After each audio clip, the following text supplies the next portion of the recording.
Check-up na tayo. Hindi, ma. Huwag na yun. Dadating naman yung kaibigan ko. May dalang herbal. Susubukan ko muna. Sininiwala ka sa ganyan, mamaya sumakit pa siya ng daloy na. Hayaan mo. At least hindi tayo masyadong gagastos, di ba? Hayaan mo, subukan ko na lang pag dumating siya. Bahala ka na.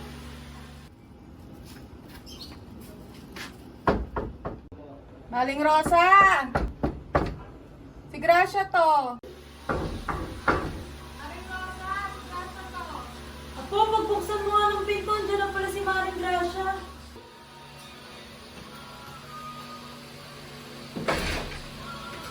Ay, pasok po. Mari, ano ba nangyayari sa'yo? Hinihilab na naman yung tiyan ko. Oh, eto, dala ko na yung ang gubat na kailangan mo. Subukan ko muna yan ha. Sana bumili sa agad. Oo, magaling to. Sige, ilalaga ko na para sa'yo.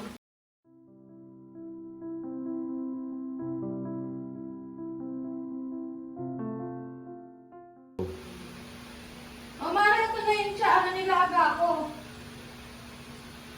Subukan mo.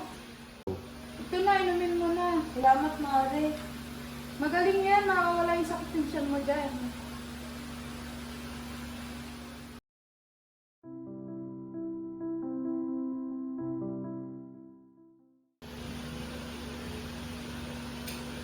Na, ano nangyari sa'yo? Parang hindi tumalab yung binigay ni Maring Gracia na gamot. Sabi ko naman kasi sa'yo eh, tara na sa ospital kaya. Sige na nga.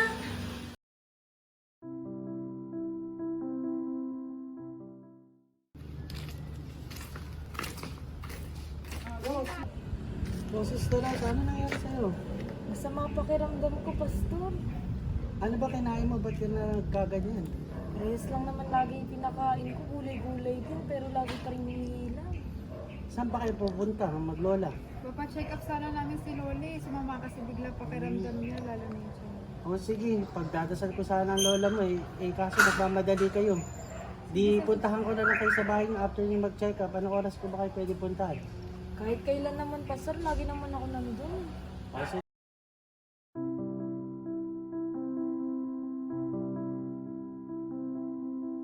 Sa puso ng ating komunidad, mayroong isang mahalagang katuwang na handang mag-alaga sa inyo at sa inyong pamilya. Maligayang pagdating sa Sabelano Health Center, ang inyong lokal na sentro para sa kumpleto, abot kaya, at mapagmalasakit na pangangalaga sa kalusugan. Naniniwala kaming ang mabuting kalusugan ay nagsisimula rito, malapit sa inyong tahanan. Ang Sabelano Health Center ay nakatuon sa pagbibigay ng malawak na hanay ng mga mahahalagang serbisyo na idinisenyo upang panatilihing malusog ang lahat sa bawat yugto ng buhay. Bukas ang aming pinto para sa pangunahing serbisyong medikal, mula sa mga regular na check-up at pamamahala ng pangkaraniwang sakit hanggang sa tuloy-tuloy na pangangalaga para sa mga matagalang kondisyon. Kalusugan ng ina at anak, nag-aalok ng prenatal at postnatal care para sa mga ina, at pagbabakuna, immunizations, at regular na pagsubaybay para sa mga sanggol at bata. Serbisyong pang-iwas, preventive services, kasama rito ang bakuna para sa lahat ng edad, edukasyon sa kalusugan, at mahalagang screening ng sakit.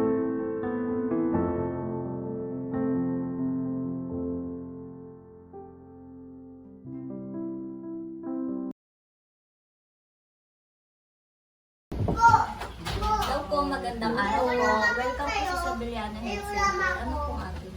Magpapacheck up po sana yung lola ko, masama kasi pakiramdam niya. Okay po, tuloy po kayo. Ma'am, pakipill up po muna. Sige po.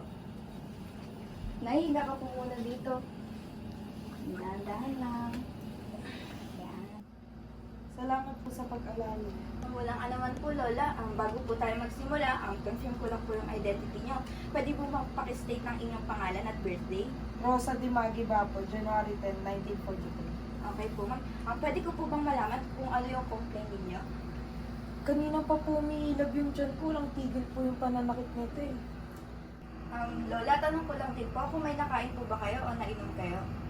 Sana kain naman po yung umagahan ng kanina. Sana inom po yung herbal medicine at saka ang gulay. Nag-herbal po kayo. Okay, ma'am, vital signs ko lang po kayo bago kita i-refer kay Doc, okay? Okay po.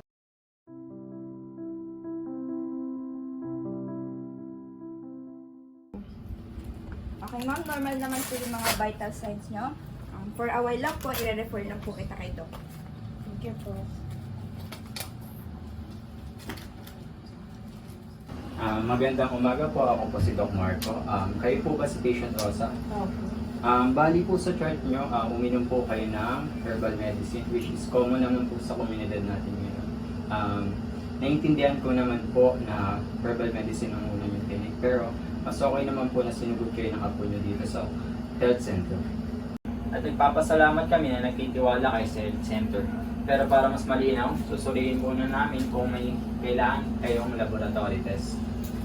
Pero bago po tayo mag-procedure, mayroon po ba kayong faith practices na naisundin? Opo, Dok. Mas kampante po kasi ako kapag nagdadasal. Tatawagan ko lang po yung apo. Okay. Ano po yun, La? Apo, tawagan mo naman si Pastor Ben. Dito na natin ituloy yung pagdarasal natin bago ako sumailalim sa mga laboratory test. Sige po, tatawagan ko na po muna.